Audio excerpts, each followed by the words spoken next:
రైట్గా మోందా తుఫాన్ ఎఫెక్ట్ అయితే ఏపీలో స్పష్టంగా కనిపిస్తుంది. ఎక్కడ చూసినా విరిగిపోయిన చెట్లు, రోడ్లపై పడ్డ విద్యుత్ పోల్స్, కొట్టుకుపోయిన ఇల్లు, ధ్వంసమైన రోడ్డు, కూలిపోయిన భవనాలే కనిపిస్తున్నాయి. ఎటు చూసినా రాత్రంతా చీకటిమయం అలుపుకుంది. ఇక ఎక్కడా విద్యుత్ ఉన్న దాఖలాలు కనిపించలేదు. ఇలా తీర ప్రాంతాల్లో చెదురుగా మారిన పరిస్థితులు నెలకొన్నాయి.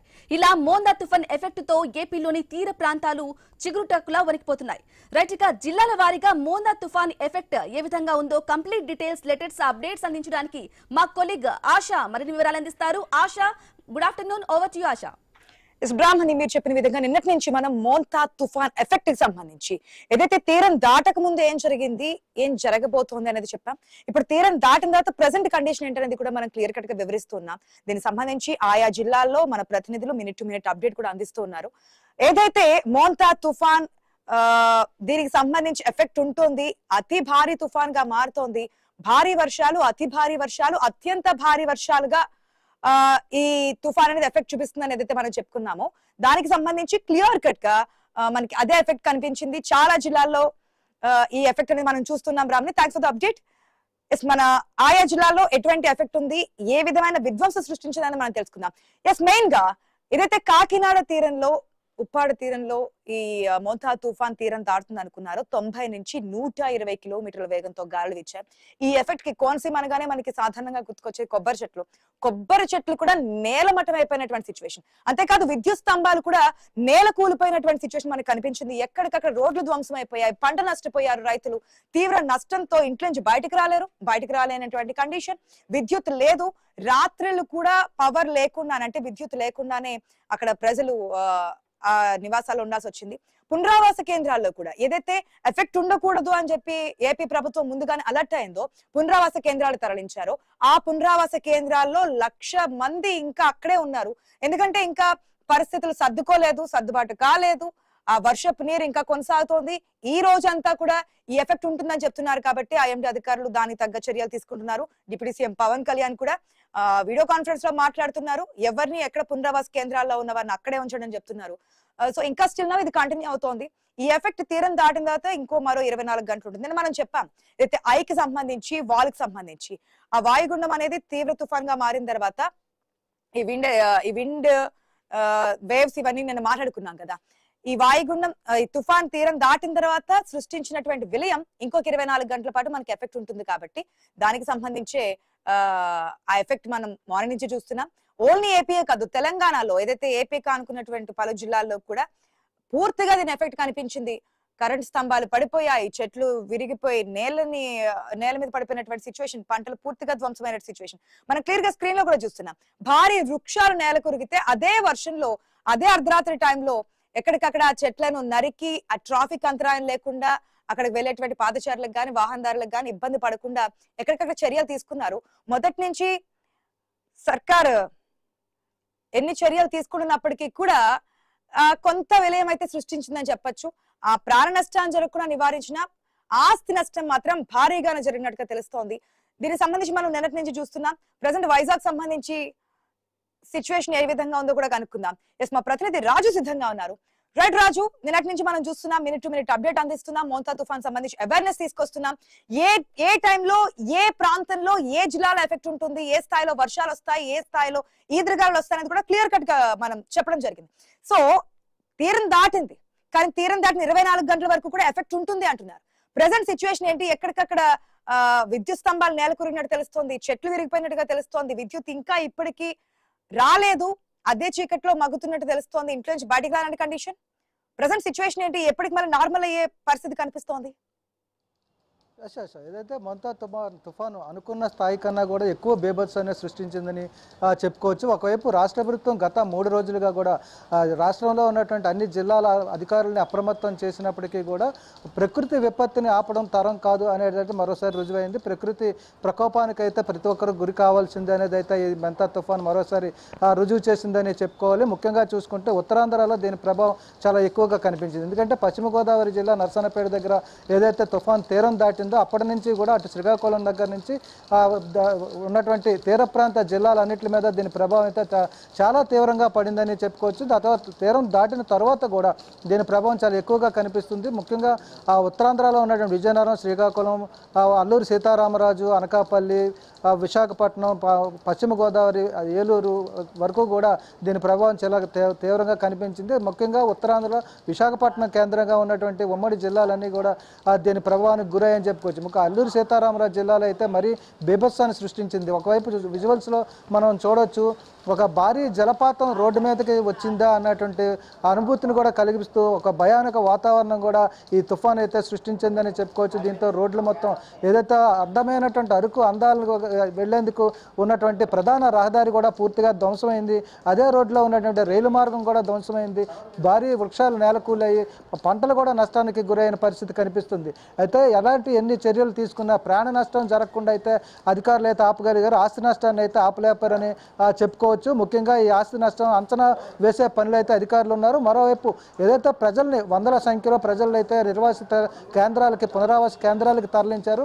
ఆ పునరావాస కేంద్రాల్లో కూడా వాళ్ళకి సహాయక చర్యలు అందిస్తూ అవసరమైతే ఈ రోజు కూడా అంటే మరో 24 గంటల వరకు కూడా వాళ్ళని పునరావాస కేంద్రాలని ఉంచాలి అని చెప్పి కూడా రాష్ట్ర ముఖ్యమంత్రి అయితే నిర్ణయం తీసుకున్న నేపథ్యంలో వాళ్ళకి అవసరమైనటువంటి ఆహారం, మందులు కూడా ఏర్పాటు చేస్తున్నారు. మరోవైపు పౌర సరఫరాల అధికారుల సమక్షంలో వాళ్ళకి నిత్యావసరాలు కూడా అక్కడ సరఫరా చేస్తున్న పరిస్థితి చూస్తున్నాం. ఇప్పటికీ కొన్ని గ్రామాలు అయితే వరద ముంపులో ఉన్నాయి. అవి వరద నుంచి బయటపడిన తర్వాత అక్కడ ఉన్నటువంటి పరిస్థితి ఏదైతే ఉందో దానికి అనుగుణంగా చర్యలు తీసుకోవాలని చెప్పి రాష్ట్ర ప్రభుత్వం కూడా నిర్ణయం తీసుకున్న నేపథ్యంలో మరో 24 గంటలైతే సహాయ చర్యలు కొనసాగుతాయి. ఇప్పుడు భారీ వృక్షాలు ఏదైతే విశాఖపట్నం, అనకాపల్లి, అల్లూరు సీతారామరాజు, విజయనగరం, పార్తీపురం మన్యం జిల్లాల్లో భారీ వృక్షాలు నేలకూలిగాయి. వాటిని కూడా తొలగించే ప్రయత్నం అధికారులు చేస్తున్నారు. మరో ముఖ్యంగా చూసుకుంటే జిల్లాల్లో ఉన్నటువంటి నదులు ఏవైతే ఉన్నాయో వంశధార, నాగావళి, గోస్తని నది, సువర్ణముఖి, వట్టిగడ్డ, గోస్తని, శారదా నది, తాండవ రిజర్వేరు ఇట్లన్నింటిలో కూడా భారీ వరద నీరు కూడా వచ్చి చేరుతున్న నేపథ్యంలో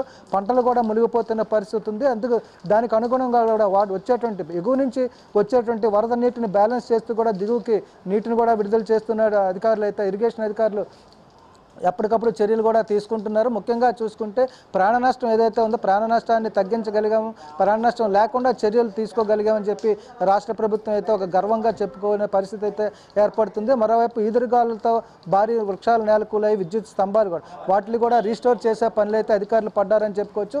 తీరం దాటినప్పటికీ కూడా తుఫాన్ తీరం దాటినప్పటికీ కూడా ప్రస్తుతం అయితే తీవ్ర అల్పపీడనంగా కొనసాగుతుంది. దీని ప్రభావం వచ్చే 24 గంటలు కూడా ఉంటుందని చెప్తున్నారు. అదే నేపథ్యంలో ఆంధ్రాని ఆనుకుని ఉన్నటువంటి తెలంగాణ, ఖమ్మం జిల్లాల మీద కూడా దీని ప్రభావం ఎక్కువగా ఉండే అవకాశాలు అయితే కనిపిస్తున్నాయి. దీని నేపథ్యంలో అటు ఆంధ్రాకి ఇటు తెలంగాణకి కూడా దీని ప్రభావం అయితే ఎక్కువ అంటే వచ్చే 24 గంటల్లో తీవ్ర వర్షపాతం కూడా నమోదయ్యే అవకాశాలు ఉన్నట్టుగా తెలుస్తుంది. Right Raju, thanks for the update. ఇదైతే మోంతా తుఫాన్ తీవ్ర తుఫాన్ గా మారిన తర్వాత, బలహీన పడిన తర్వాత ఇప్పుడు తీవ్ర వాయుగుండంగా మారింది. ఈ తీవ్ర వాయుగుండం వల్ల కూడా అనేక జిల్లాల్లో రెడ్ అలర్ట్ ఇంకా కొనసాగుతూనే ఉంది. ఏపీ సీఎం చంద్రబాబు నాయుడు కూడా ఏరియల్ సర్వే నిర్వహించబోతున్నారు. ఈ తీవ్ర వాయుగుండంగా మారిన తర్వాత కూడా కొన్ని జిల్లాలో మోస్తారు నుంచి తేలికపాటి వర్షాలు పడతాయి కనుక కొన్ని జిల్లాలో మనకి కోనసీమ పరిసర ప్రాంతాలు ఏదైతే ఉన్నాయో ఆ జిల్లాల్లో మాత్రం భారీ వర్షాలు కురిసే అవకాశమే కనిపిస్తోంది. స్టిల్ నౌ ఈ రోజు ఈవినింగ్ వరకు కూడా. ఆఫ్టర్ దట్ ది ఎఫెక్ట్ మళ్ళీ మోస్తారు వర్షాలు, ఆ తర్వాత మళ్ళీ సాధారణ పరిస్థితులు రావడానికి రేపు కూడా ఇదే పరిస్థితి ఉంటుంది. రేపు సాయంత్రానికి ఇవన్నీ కూడా చక్కదిద్దే ఆస్కారం ఉంది. పునరావాస కేంద్రాల్లో ఉన్న వారందరినీ కూడా ఎక్కడి వారిని అక్కడే కట్టడి చేశారు. ఎందుకంటే ఎవరిని ఇంటికి పంపించే పరిస్థితులు లేవు. ఈ వర్షం పూర్తిగా కంట్రోల్ అయిన తర్వాత, వాటర్ అన్ని కూడా వెనక్కి వెళ్ళిన తర్వాత అప్పుడు మాత్రమే వారిని పంపిస్తారు. ఇప్పటి వరకు ఒక భాగం అయితే ఇప్పటి నుంచి మరొక భాగం అని చెప్పొచ్చు. ఎందుకంటే దీనికి సంబంధించి ఇప్పటి వరకు వర్షాలు వస్తాయి, వర్షాల్లో ప్రజల్ని మనం అప్రమత్తం చేయాలి, ఎక్కడ ప్రాణ నష్టం జరగకుండా చూడాలి. ఆస్తి నష్టాన్ని ఆపడం అనేది ఎవరి వల్ల సాధ్యం కాదు, ఎందుకంటే ఇది ప్రకృతి విలయం. అప్పటికి హుదూద్ని దృష్టిలో పెట్టుకొని, హుదూద్ ఏదైతే మిగిల్చినటువంటి విషాదం ఉందో అవన్నీ పరిస్థితులను దృష్టిలో పెట్టుకొని ఈసారి అంత స్థాయిలో ప్రమాదం జరగకుండా ఉండేందుకు చర్యలు తీసుకున్నారు. కాబట్టి ఎక్కడ ఆస్తి నష్టం జరగకుండా చర్యలు తీసుకుందాం అనుకున్నా ప్రాణ నష్టం వరకు నివారించగలిగారు. పంటలు పూర్తి స్థాయిలో దెబ్బతిన్నాయి. అది అరటి సంబంధించి కావచ్చు, లేదంటే వరికి సంబంధించి కావచ్చు, మొక్కజొన్నకు సంబంధించి కావచ్చు, కొబ్బరి చెట్లకు సంబంధించి కావచ్చు, పంట అంతా నష్టపోయారు రైతులు, ఆవేదన పడుతున్నటువంటి సిచ్యువేషన్. ఇప్పటి వరకు ఒక ఎత్తున ఎందుకన్నామంటే ఇప్పటి వరకు మనం వర్షాన్ని ఆపలేము, అది సృష్టించే విలయాన్ని ఆపలేం, కానీ సేఫ్ గా ఏ విధంగా పెట్టాలి, ప్రజలకు కావాల్సిన అవసరాలను ఏ విధంగా తీర్చాలి, వారికి కావాల్సినటువంటి మెడిసిన్ ఏ విధంగా ఇప్పించాలనే దానికి సంబంధించి మనకి చెప్తూ ఉంటారు. కానీ ఇప్పటి నుంచి పారిశుద్ధ్యం మీద, అంటువ్యాధులు ప్రబలకుండా ఉండేందుకు తీసుకోవాల్సిన చర్యలు కూడా ఇప్పుడు ముఖ్యంగా కనిపిస్తున్నాయి. ఏదైతే తుఫాన్ కేంద్రీకృతమైంది, మనం నిన్నటి నుంచి కూడా సిచ్యువేషన్ చూస్తూ ఉన్నాం. మెయిన్ ఎఫెక్ట్ అనేది మనకి కాకినాడ పరిసర ప్రాంతాల్లోనే కనిపించింది. కాబట్టి ఈ మోంతా తుఫాన్ ఎఫెక్ట్ కాకినాడలో పరిసర ప్రాంతాల్లో ఏ విధంగా కకావికలం చేస్తుంది అనేది మనం తెలుసుకుందాం. మా ప్రతినిధి రాజేష్ కాకినాడ నుంచి సిద్ధంగా ఉన్నారు. Good afternoon Rajesh. మోంతా తుఫాన్ ఎఫెక్ట్ మినిట్ టు మినిట్ చూపించాము. తుఫాన్ కాస్త తీవ్ర వాయుగుండంగా మారినట్టు తెలుస్తుంది, బలహీన పడుతుంది గంట గంటకి. కాకపోతే ఎంత విధ్వంసం సృష్టించింది అనేది ఇప్పుడు మనకి మెయిన్ పాయింట్ గా కనిపిస్తోంది. విద్యుత్ అంతరాయం కలిగినట్టుగా తెలుస్తుంది, పంటలు నష్టపోయినట్టు తెలుస్తుంది, రోడ్లు కూడా ధ్వంసమైనట్టు తెలుస్తోంది. ప్రెసెంట్ సిచ్యువేషన్ ఏంటి, లేటెస్ట్ అప్డేట్స్ ఏంటి? బంగాళాఖాతంలో ఏర్పడిన మోందా తుఫాన్ ప్రభావంతో తీర ప్రాంతం అంతా పూర్తిగా అతలాకుతలైపోయిందని చెప్పుకోవచ్చు. ఇటువంటి నేపథ్యం చూసుకుంటే ఏదైతే కాకినాడ జిల్లాకు సంబంధించి పిఠాపురం నియోజకవర్గంలో ఉన్న ఉప్పాడ కొత్తపల్లిలో ఉన్న తీర ప్రాంతం ఉన్న స్థానిక ప్రజానీకం అంతా కూడా ఒక భయాందోళనకు గురయ్యారు. అయితే తీర ప్రాంతంలో ఉన్న ఇల్లులు కూడా పూర్తిగా ధ్వంసాన్ని చెప్పుకోవచ్చు. ఇటువంటి నేపథ్యం చూసుకుంటే ఏవైతే ఉప్పాడ కొత్తపల్లి సంబంధించి పిఠాపురం నియోజకవర్గం ఎమ్మెల్యేగా ప్రాతినిధ్యం వహిస్తున్న డిప్యూటీ సీఎం పవన్ కళ్యాణ్ ఇప్పటికే అధికార యంత్రాంగాన్ని పూర్తిగా నిమగ్నం చేశారు. ఓ పక్క మరోపక్క కూటమి ప్రభుత్వం కూడా టీడీపీ అలాగే బీజేపీ జనసేన 3 ప్రభుత్వాలు సమన్వయంగా ఎక్కడా ఎటువంటి ఇబ్బంది కలగకుండా పూర్తి భద్రతా చర్యలు అయితే చేపట్టారని చెప్పుకోవచ్చు. ప్రస్తుతం చూసుకున్నట్టయితే ఈ కాకినాడ జిల్లాకు సంబంధించి ఏవైతే ఉప్పాడ కొత్తపల్లి సముద్ర తీరంలో ఉన్న ప్రజానీకాన్ని ఇప్పటికే లోతట్టు ప్రాంతంలో ఉన్న ప్రజానీకాన్ని కూడా పునర్వస కేంద్రం తరలించి ఎటువంటి ఇబ్బంది కలగకుండా పూర్తి భద్రతా చర్యలు చేపట్టారు. మరోపక్క కాకినాడ జిల్లాలో ఉన్న ఎక్కడ అంటే ఎవరైతే ప్రజానీకం ఉన్నారో అంటే పూరల్లోని అలాగే రేకుల షెడ్యూల్లో ఉన్న వారిని కూడా పునర్వస తరలించారు. మరోపక్క ఎవరైతే పునర్వస కేంద్రంలో ఉన్న ప్రజానీకానికి ఎటువంటి ఇబ్బంది కలగకుండా మందులు అలాగే మెడికేషన్ సంబంధించి అలాగే పారిశుద్ధ్యం అలాగే ఎటువంటి ఇబ్బంది లేకుండా పూర్తిగా పునర్వస కేంద్రంలో భద్రతా చర్యలు చేపట్టని చెప్పుకోవచ్చు. అయితే ప్రస్తుతం చూసుకున్నట్టయితే ఈ కాకినాడ జిల్లా నుంచి సంబంధించి కాకినాడ నుంచి ఉప్పాడ సముద్రం ఏవైతే ఉందో ఈ అలలు ఉవ్వెత్తి ఎగిసిపడుతున్న అలల తాకిడికి బండ్రాల గులకరాల మాదిరి తయారయ్యి రోడ్లన్నీ కూడా పూర్తిగా ధ్వంసమైన పరిస్థితి చూసాం. అయితే మరోపక్క ఈ అమలాపురం సంబంధించి అమలాపురం కోనసీమ అంబేద్కర్ జిల్లాలో ఉన్న అంటే కోనసీమ అంబేద్కర్ జిల్లాలో ప్రతి ఒక్కరికి గుర్తొచ్చేది కొబ్బరి చెట్లు. ఈ మోందా తుఫాను ప్రభావంతో కూడా 100 కొబ్బరి చెట్ల పైన కూడా ఒక పక్క నేలగురిగే పరిస్థితి కనబడింది. మరోపక్క ఏవైతే ఎలక్ట్రికల్ పోల్స్ కూడా నేలగురి పరిస్థితి కనబడింది. ప్రస్తుతం చూసుకున్నట్టయితే కొబ్బరి చెట్లు రైతులైతే ఒక పక్క ఆవేదన వ్యక్తం చేసే పరిస్థితి కనబడుతుంది. మరోపక్క ఎవరైతే ఎలక్ట్రికల్ డిపార్ట్మెంట్ సంబంధించి ఈ స్తంభాలు ఏవైతే ఒరిగిపోయినాయో వాటిని కూడా ఎక్కడికెక్కడికి ఇబ్బంది లేకుండా కూడా ఎలక్ట్రికల్ సంబంధించి ఇబ్బంది లేకుండా కూడా పూర్తిగా సమన్వయంగా ముందుకెళ్ళే పరిస్థితి కనబడింది. అయితే ప్రస్తుతం ఏపీ సీఎం చంద్రబాబు ఎక్కడికెక్కడికి అంటే ఎటువంటి ఇబ్బంది లేకుండా ఎస్ఎంఎస్లు అలాగే మెసేజ్లు పూర్తిగా అంటే ఎటువంటి ఇబ్బంది లేకుండా పూర్తి చర్యలు చేపట్టే పరిస్థితికి మనం ప్రధానంగా చూస్తూ ఉన్నాం. అయితే కాకినాడ జిల్లాలో ఉన్న అలాగే కోనసీమ అంబేద్కర్ జిల్లా ఓ పక్క రాజమహేంద్రం అంటే ఉమ్మడి తూర్పుగోదావరి జిల్లా వ్యాప్తంగా ఏవైతే ఈ మోందా తుఫాను ప్రభావంతో ఈ తీరం దాటిన సమయంలో ఏవైతే అంతర్వేది నుంచి యస్యానం మీద నుంచి నరసాపురం మీదుగా ఈ తీరం దాటడంతో ఇప్పటికే ఓ పక్క అటుపక్క తీర ప్రాంతం అంతా అతలాకుతలం అయిపోయింది. ప్రస్తుతం చూసుకున్నట్టయితే రాష్ట్ర ప్రభుత్వం అధికార యంత్రాంగాన్ని పూర్తిగా అప్రమత్తం చేసి ఎక్కడా ఎటువంటి ఇబ్బంది కలగకుండా అంటే ప్రాణ నష్టం ఆస్తి నష్టం జరగకుండా ఇప్పటికే తగు చర్యలు చేపట్టినప్పటికి కూడా ఏవైతే పి గన్నవరం మండలం సంబంధించి ఒక మహిళ ఎవరైతే ఒక తాడి చెట్టు పడి ఒక మహిళ కూడా మృతి చెందిన పరిస్థితి చూసామో. మరోపక్క కాకినాడ సంబంధించి కాకినాడ ఏవైతే వాగుల్లో కూడా ఒక బాలుడు కూడా 11 ఏళ్ల బాలుడు మరికంట అనే బాలుడు కూడా వాగులో కొట్టుకుపోయిన పరిస్థితి. మరోపక్క ఎవరైతే మరో మత్స్యకారుడు కూడా కుంభాభిషేకం రేవులో కూడా వారు కొట్టుకుపోయిన పరిస్థితి. అంటే ప్రస్తుతం చూసుకుంటే అంటే ఈ మోందా తుఫాను ప్రభావంతో అదే రాష్ట్ర ప్రభుత్వం అంటే ప్రాణ నష్టం ఆస్తి నష్టం జరిగినప్పటికీ ఆదేశాలు జారీ చేసినప్పుడు అధికార యంత్రాంగం కూడా పూర్తిగా అప్రమత్తమైనప్పుడు కూడా ఈ కాకినాడ జిల్లాకు సంబంధించి అంటే ప్రస్తుతం అయితే ఇద్దరు ఒక పక్క వాగులను మరొకరు సముద్రంలో కొట్టుకుపోయినట్టయితే మనకు తెలిసిన సమాచారం. మరోపక్క అమలాపురం సంబంధించి ఒక మహిళ కూడా మృతి చెందారు. అంటే ప్రస్తుతం చూసుకున్నట్టయితే అంటే ఈ మోందా తుఫాను ప్రభావంతో అంటే ఎంతమంది మృతి చెందారు అది ఎంత ఆస్తి నష్టం జరిగింది అంత ఈ వరి పంట నష్టం ఎంతవరకు జరిగిన దానిపై అయితే ప్రస్తుతం అయితే అధికార యంత్రాంగం అయితే పూర్తిగా నివేదిక ఇవ్వాల్సిన అవసరం ఉంది. అయితే ఈ మోందా తుఫాను ప్రభావంతో ఇప్పటికైతే వర్షపాతం ఇంకా తగ్గే పరిస్థితి లేదు. ప్రస్తుతం అయితే ఈ 2 రోజులు కురుస్తున్న వర్షాలు కూడా ఇంకా కొనసాగుతున్నాయి. మరో 2 రోజులు కూడా కురిసే అవకాశం ఉంది. ప్రస్తుతం అయితే ఏపీ అలాగే తెలంగాణ దీంతో అయితే మోందా ఈ తుఫాను ప్రభావం అయితే మరింత చూపిస్తుందని చెప్పుకోవచ్చు. Asha. Right Rajesh, thanks for the update. So మొత్తంగా మరొక 24 గంటల పాటు ఈ మోంతా తుఫాన్ ఎఫెక్ట్ అయితే కనిపించినట్టు మనకు తెలుస్తోంది. సో ఇప్పటికే ఏరియల్ సర్వే కూడా నిర్వహిస్తున్నారు ఏపీ సీఎం చంద్రబాబు. ఎంత మేర పంట నష్టం జరిగింది, ఏ ప్రాంతాలు ఏ విధంగా ఉన్నది మన విజువల్స్ కూడా క్లియర్ గా చూస్తున్నాం. జలపాతాలను తలపిస్తున్నాయి, ఇళ్లలోకి వర్షపు నీరు చేరుకుంది, వరదల్లాగా చిన్నపాటి కాలనీలన్నీ కూడా చెరువును తలపిస్తున్నటువంటి సిచ్యువేషన్, ఎక్కడికక్కడ కొట్టుకుపోయినటువంటి సిచ్యువేషన్, కట్టలు తెంచుకున్నటువంటి కండిషన్ మనకు కనిపిస్తుంది. ఇటువంటి పరిస్థితుల్లో ప్రాణ నష్టాన్ని నివారించడానికి చాలా ప్రయత్నాలు చేశారు. అక్కడక్కడ 1-2 ఘటనలు మినహాయించి ఇక్కడ ప్రాణ నష్టం జరగకుండా జాగ్రత్తలు తీసుకున్నారు. అదేవిధంగా సహాయక చర్యలు సంబంధించి కూడా కరెంట్ పోల్స్ పడిపోయినా, చెట్లు నేల కొరిగినా, ఎక్కడికక్కడ ఇమ్మీడియట్ గా యాక్షన్ తీసుకోవడానికి అయితే ముందుకెళ్తున్నారు. నైట్ అంతా చాలా గ్రామాలు అంధకారంలోనే ఉన్నాయి, చీకట్లోనే మగ్గిపోయినటువంటి కండిషన్ కూడా మనం చూసాం. అయితే ప్రెసెంట్ చూసుకున్నటువంటి సిచ్యువేషన్ లో ఇంకా 24 గంటల పాటు జాగ్రత్తగానే అప్రమత్తంగానే ఉండాల్సినటువంటి సిచ్యువేషన్ మనకు కనిపిస్తోంది. సో విజయవాడ కృష్ణా జిల్లా కూడా అతలాకుతలమైంది. దీనికి సంబంధించి అప్డేట్స్ తెలుసుకుందాం. మా ప్రతినిధి యాకూబ్ సిద్ధంగా ఉన్నారు. Right, good afternoon Yakub. మనం చూస్తున్నాం ప్రెసెంట్ కండిషన్ జరగకుండా ఉండడానికి ఎన్ని జాగ్రత్తలు తీసుకున్నా ప్రకృతి విలయం సృష్టించాల్సిన విధ్వంసం అంతా సృష్టించింది. చాలా వరకు చెట్లు నేలకురిగాయి, కరెంట్ పోల్స్ కింద పడిపోయినటువంటి సిచ్యువేషన్, కరెంట్కి అంతరాయం కలిగింది. చీకటి అంధకారం, రాత్రంతా అంధకారంలోనే ప్రజలు ఉండిపోయారు. పునరావాస కేంద్రాల్లో కూడా స్టిల్ నౌ ఇంకా కంటిన్యూ అవుతూనే ఉన్నారు. మరొక 24 గంటల పాటు ఇదే కండిషన్ అంటున్నారు. మరి ప్రభుత్వం ఏ విధంగా ముందస్తు చర్యలు తీసుకోబోతుంది? నెక్స్ట్ స్టెప్ ఏంటి గవర్నమెంట్ తరఫు నుంచి? పూర్తిగా నిన్నటి నుండి పూర్తిగా గందరగోళం మధ్య ఈ తుఫాను పూర్తి స్థాయిలో నర్సాపురం దగ్గర పూర్తిగా దాటిందని చెప్పుకోవచ్చు. ఈ పరిస్థితుల్లో పూర్తిగా ఉమ్మడి కృష్ణా జిల్లాలో కీలకంగా ఇప్పటికే విద్యుత్ స్తంభాలు విరిగిపడడం జరిగింది. మచిలీపట్నమే కానివ్వండి, అదేవిధంగా పామర, కంకిపాడు ఈ గ్రామాల్లో పెద్ద ఎత్తున విద్యుత్ స్తంభాలు పడిపోయిన పరిస్థితులు కూడా ఉన్నాయి. అయితే నిన్నటి నుండి యుద్ధ ప్రాతిపదిక మీద పూర్తిగా అక్కడ ఉన్న పరిస్థితిని గమనిస్తూ జిల్లా కలెక్టర్లే కానివ్వండి, స్థానిక అధికారులు కానివ్వండి, అక్కడ దానికి సంబంధించిన అన్ని ఏర్పాట్లు చేశారు. ఇప్పటికే జేసీపీలు, క్రెయిన్స్ కూడా అక్కడ ఏర్పాటు చేయడం జరిగింది. ఎక్కడికక్కడే స్తంభాలు ఎక్కడ పడిపోయినాయో అక్కడ వెంటనే కొత్త స్తంభాలు వేయడం, అదేవిధంగా పూర్తిగా విద్యుత్ని తీసుకొచ్చేందుకు ఒక ప్రయత్నం అయితే చేస్తారు. మరో పక్కన పునరావాస కేంద్రాల్లో ఉన్న వాళ్ళని ఈరోజు రేపు కూడా పునరావాస కేంద్రాల్లోనే ఉంచేందుకు అధికారులు అయితే ఒక ప్రయత్నం అయితే చేస్తున్న పరిస్థితి.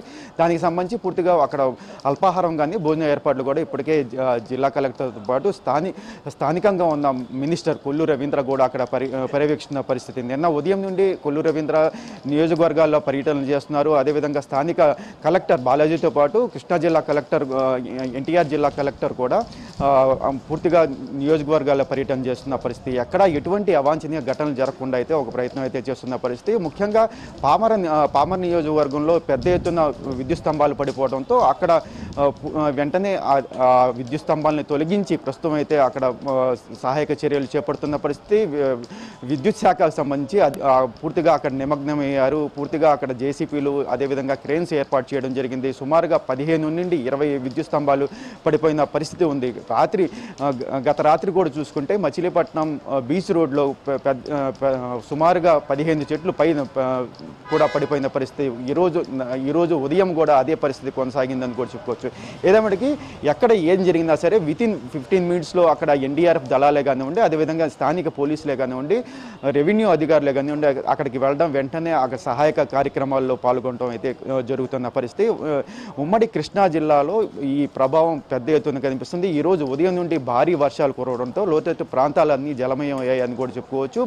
రోడ్ల మీద నీళ్లు రావడంతో కొంత ప్రజలు ఇబ్బంది పడుతున్న పరిస్థితి. మరో పక్కన నిత్యావసర సరుకులు కూడా తీసుకురాని పరిస్థితి కూడా ప్రస్తుతం అయితే నెలకొని ఉంది అని కూడా చెప్పుకోవచ్చు. మరో పక్కన ఇప్పటికే అధికారుల సూచనల మేరకు కొంతమంది ఇప్పటికే బయటికి రాని పరిస్థితి. నిన్న షాపులు మొత్తం బంద్ చేశారు. ఈరోజు కూడా అవసరం ఉంటేనే బయటికి రండి, అదేవిధంగా కొంత ఇబ్బందికరంగా ఉంటే ఇళ్లలోనే ఉండండి అనేది కూడా ఇప్పటికే అధికారులు చెప్తున్న పరిస్థితి. అయితే ఈరోజు రేపు కూడా భారీ నుండి అతి భారీ వర్షాలు పడే అవకాశం ఉన్న నేపథ్యంలో ప్రజలు కొంత అప్రమత్తంగా ఉండండి. ముందుగా కచ్చా ఇళ్ళు అంటే పూరి గుడిసెలు కానివ్వండి, అటువంటి ఇళ్ళు ఉన్న వాళ్ళు పునరావాస కేంద్రానికి వెళ్ళండి. అక్కడ ఈ 2 రోజుల మటుకు ఖచ్చితంగా అక్కడే ఉండండి అని కూడా ప్రస్తుతానికి అయితే అధికారులు అయితే చెప్తున్న పరిస్థితి. ఓవరాల్గా చూసుకుంటే ఈ రోజు రేపు భారీ వర్షాలు పడతాయి అనేది కూడా ఇప్పుడు వాతావరణ శాఖ అయితే ఇప్పుడు చెప్పడం జరిగింది. ఒక పక్కన కాకినాడ సముద్ర తీరంలో ఉన్న నియోజకవర్గాలు, అదేవిధంగా సుమారుగా 12 జిల్లాలకు సంబంధించి ఇప్పటికే రెడ్ అలర్ట్ ఉన్న నేపథ్యంలో పూర్తిగా పునరావాస కేంద్రాల మీదే ప్రభుత్వం దృష్టి పెట్టింది. అక్కడ పునరావాస కేంద్రాల్లో అక్కడ ఏర్పాట్ల మీద ప్రభుత్వం దృష్టి పెట్టిందని కూడా చెప్పుకోవచ్చు. ఈ పరిస్థితుల్లో లోతెత్తు ప్రాంతాల ప్రజలు అప్రమత్తంగా ఉండండి. ఎక్కడైనా ఎటువంటి అవాంఛనీయ ఘటనలు జరిగినా సరే టోల్ ఫ్రీ నెంబర్లు ఉన్నాయి కాబట్టి టోల్ ఫ్రీ నెంబర్లకి చెప్పండి అని కూడా ఇప్పటికే ప్రభుత్వ యంత్రాంగంతో పాటు సోషల్ మీడియాలో విపరీతమైన ప్రచారం అయితే చేస్తున్న పరిస్థితి. ఈ పరిస్థితుల్లో ఈరోజు సాయంత్రం కానీ రేపు కానీ వర్షాలు ఏదైనా తగ్గితే కొంత ఇంకా రోడ్లు మరమ్మతులు కానివ్వండి, ఇవన్నీ జరిగే అవకాశాలు ఉంటాయి. ప్రస్తుతం అయితే భారీ వర్షాలు పడుతున్నాయి కాబట్టి పూర్తిగా ప్రస్తుతానికి అయితే విద్యుత్, మంచినీళ్లు సదుపాయాలకు సంబంధించి అన్ని ఏర్పాట్లు అయితే ప్రభుత్వం తరపున అధికారులు అయితే పూర్తిగా నిమగ్నం అయి ఉన్నారని కూడా చెప్పుకోవచ్చు. Asha. Right Yakub, thanks for the update. మనం చూస్తున్నాం ప్రెసెంట్ గ్రౌండ్ లెవెల్ లో ఉన్నటువంటి సిచ్యువేషన్ ఏంటి, ఏదైతే మోంతా తుఫాన్ సిచ్యువేషన్ అంటే ఏ విధమైన ఎఫెక్ట్ కలిగించింది అనేది కూడా మనం క్లియర్ కట్ గా చూస్తున్నాం. దీనికి సంబంధించి ఆయా జిల్లాల్లో ఉన్నటువంటి కండిషన్స్ ఏంటి, ఎటువంటి విధ్వంసం సృష్టించింది, ఎంతవరకు నష్ట నివారణ చర్యలు గవర్నమెంట్ తీసుకోబోతుంది. ఇంతకుముందు మనం చెప్పాం పారిశుద్ధ్యానికి సంబంధించి ఇప్పుడు క్లియర్ కట్ గా యాక్షన్ తీసుకోబోతుంది గవర్నమెంట్. ఎందుకంటే అంటువ్యాధులు ప్రబలడానికి కానీ ఇంతకుముందు వరకు మనం చూసాం ఏలూరులో కొన్ని ప్రదేశాలు అయితే ఎందుకు చనిపోతున్నారో ఆ మరణాలకు సంబంధించి కూడా మనకి కొన్ని వారసులు కనుక్కోవడం చాలా రోజులే పట్టింది, చాలా మంది చనిపోయారు కూడా. సో ఇప్పుడు పారిశుద్ధ్యం మీద క్లియర్ కట్ గా ఫోకస్ కూడా పెట్టబోతున్నట్టు తెలుస్తోంది. ప్రెసెంట్ ఇవన్నీ కూడా సద్దుమానిగా అయిన తర్వాత ఏరియల్ సర్వే కూడా నిర్వహిస్తున్నారు ఏపీ సీఎం చంద్రబాబు. ఎక్కడెక్కడ ఎటువంటి పరిస్థితులు ఉన్నాయి ఏంటని చూసుకున్న తర్వాత ఒంగోలు సంబంధించి డీటెయిల్స్ తెలుసుకుందాం. ఒంగోలు జిల్లాలో కూడా ఏ విధంగా ఉంది, ఒంగోలులో కూడా మనకి మోంతా తుఫాన్ భారీ ఎఫెక్ట్ కనిపించింది, అక్కడ కూడా మనకి కకావికలం చేసినటువంటి సిచ్యువేషన్ కనిపిస్తోంది భారీ వర్షాలతో. రైట్, ఒంగోలు నుంచి అప్డేట్స్ అందించడానికి మా ప్రతినిధి సుధాకర్ సిద్ధంగా ఉన్నారు. Right, good afternoon Sudhakar. Montha తుఫాన్ ఎఫెక్ట్ చూసాం, ఏం జరిగిందో చూసాం, ఏం జరగబోతుంది అనేది మాట్లాడుకుంటున్నాం. ఇవాళ రేపు కూడా వర్షాలు పడబోతున్నాయి అంటున్నారు. నిన్నట్టు కురిసినటువంటి రాత్రి వరకు కురిసినటువంటి భారీ వర్షానికి ఒంగోలు అంతా కూడా అంటే ఒంగోలు జిల్లా అంతటా కూడా రోడ్లపైకి వర్షపు నీరు రావడంతో కాలువలను తలపిస్తున్నటువంటి సిచ్యువేషన్, ఇళ్లలో కూడా వర్షపు నీరు చేరుకున్నట్టు తెలుస్తోంది. సో ప్రజల నుంచి వస్తున్నటువంటి రెస్పాన్స్ ఏంటి, అధికారులు ఎటువంటి చర్యలు తీసుకుంటున్నారు?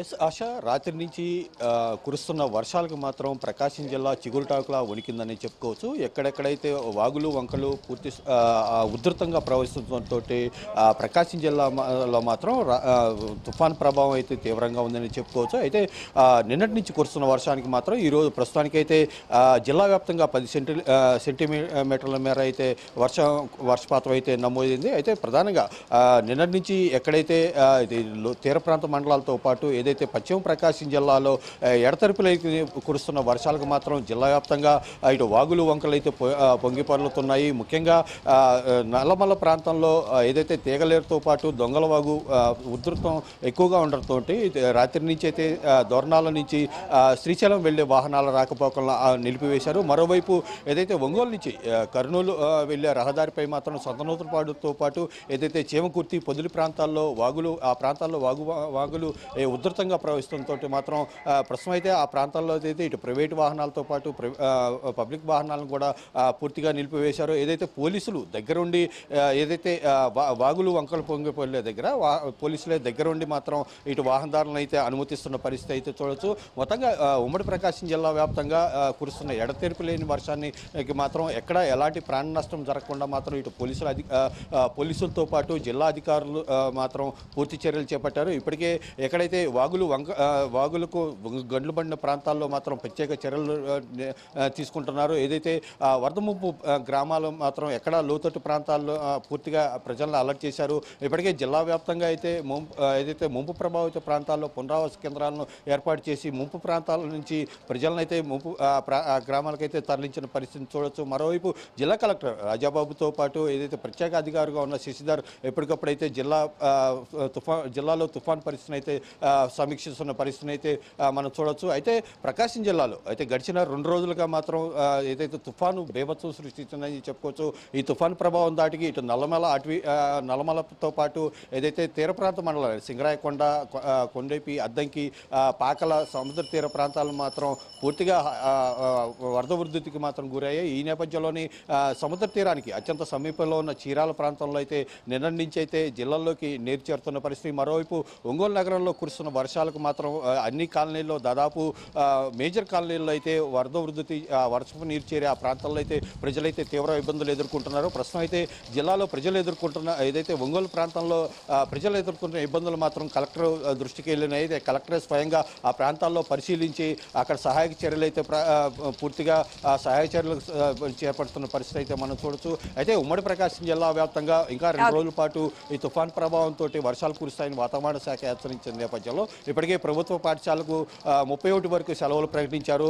ఈ తుఫాన్ ప్రభావంతో ఎక్కడ మరొకటి అంటే ప్రాణ నష్టం జరగకపోయినప్పటికీ ఆస్తి నష్టం ఎక్కువగా ఉన్న నేపథ్యంలో ఇప్పటికే పంట నష్టంపై మాత్రం ఇటు వ్యవసాయ శాఖ అధికారులు కూడా ఎప్పటికప్పుడు పరిస్థితిని అంచనా వేస్తున్నారు. ఎంత పంట నష్టం జరిగింది. ఇప్పటికే ఉమ్మడి ప్రకాశం జిల్లాలోని పశ్చిమ ప్రకాశం జిల్లాలో పత్తి, పొగాకు, మిర్చి పంటలు అయితే పూర్తిగా దెబ్బతిన్నాయి. ఈ నేపథ్యంలోనే రానున్న కాలంలో ఇప్పుడు ఖరీఫ్ సీజన్లో వేసే పంటలు పూర్తిగా దెబ్బతింటుంటే ఇటు రైతులైతే ఇబ్బందులు ఎదుర్కొంటున్నారు. అయితే తుఫాన్ ప్రభావంతో మరో 2 రోజుల పాటు తీవ్ర వర్షాలు కురుస్తాయని వాతావరణ శాఖ హెచ్చరించిన నేపథ్యంలో ఇటు జిల్లా అధికార యంత్రాంగం మాత్రం ఎప్పటికప్పుడు అయితే పూర్తిగా అప్రమత్తంగా వ్యవహరిస్తుంది.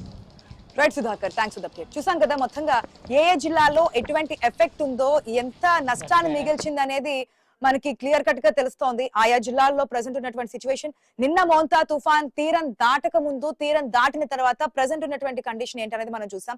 ఆఫ్టర్ దట్ 24 గంటల పాటు కూడా ఈ తుఫాన్ తీవ్ర తుఫాన్ నుంచి బలహీనపడింది, తీవ్ర వాయుగుండంగా మారింది.